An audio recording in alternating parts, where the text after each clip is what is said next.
Vice President Harris has picked her running mate. Something named Tim Walz. Ouch. He is the governor of Minnesota. 71% of Americans don't know who he is. I wouldn't be surprised. I'm surprised if 71% of Minnesotans know who he is. No, he was a former congressman from Minnesota. Former school teacher. I like that. Former high school football coach. Yeah. Here's something interesting. Oh, and I got something interesting, too. He's the same age as Kamala Harris, and he looks like he could be her dad. Doesn't he look? He looks a lot like older than Steve her. Martin. Ooh. Yeah. Okay. I see where you get that a little bit. Maybe it's the eyebrows. Let me say this. Yeah. It's very convenient for Tim Walz to suddenly turn white just in time for him to get the possible VP job. I'm wondering when he turned white. I am, too. Was it just the other day? Probably. Is it helping his political career? I'm just going to put it out there. He's using his whiteness. He's using his whiteness. That's true. Code switching from Minnesotan to white guy. I think most people are perplexed by this. Perplexed. I think it is a safe pick. Okay. Maybe the safest one that Harris could make. I don't know if it's the right pick, but he is relative. Again, like you said, nobody knows who he is, so he gets a chance to kind of define himself. He's a good speaker. I've seen him talk before. He's kind of folksy and funny. Nobody cares, Bruce.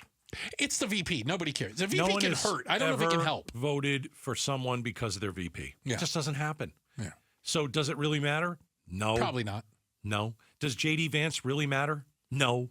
No, certainly not with Trump on the ticket. It doesn't matter who the VP is. It really doesn't. The only time, maybe ever in American history, where the VP mattered was Biden-Harris. Because we knew Biden wasn't going to be around. Biden might not make another 4 years. Right. And that's really the only time. If you were going to vote for Biden, that was really a vote for Harris. And I don't think that's ever happened before. So Harris has her pick. It's not Josh Shapiro, who's a rising star. The governor of Pennsylvania. It's not Kelly, who's a rising star. America wasn't ready for a Jewish vice president? I think that's part of the reason. Really? And I don't like it. I wish she had picked Shapiro. I think it's a damned if you do, damned if you don't with that. Because if she picked him, they would have gone, well, she picked him because he's Jewish. He's a DEI hire. I guess. They would have beat her up either way, right? Well, I mean, there are people that are on the left, and there's a lot of anti-Semitism right now. There's a lot of people on the left that are very pro-Palestinian. And you can be pro-Palestinian and not be anti-Semitic. Yeah. You can. Yeah. I mean, but what we're seeing is, what we've seen at the colleges and what we've seen in the streets and what we've seen outside the White House, people burning stuff and, vandalism. And I wonder if that went into it. These are presidential essentials, only the need to know stuff about the 2024 presidential race. Right. There are some new polls. They're kind of interesting, Gaydos. Yeah, and I mean, if you don't think that Kamala is surging, you're either biased, or you're not paying attention. Yeah, I mean, you can put your head in the sand and be my guest and say this isn't happening. I don't know how long. Maybe this happens for a couple more weeks and that's it. I don't know. Who knows, right? But these polls nationally now. What is it, a Marist poll? Yeah, the latest one is NPR PBS News Marist poll that came out, and it has some interesting numbers. And I let's focus on the ones that changed the most. And some of them, I guess, you could probably expect.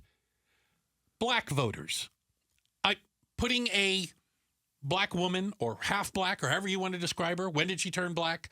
Woman at the top of the ticket certainly change that dynamic. So a few weeks ago, Harris I think she had a 23-point lead with black voters. Which is kind of, you would expect, I mean, the R is never going to beat the D with black voters, but Trump was doing well. Right.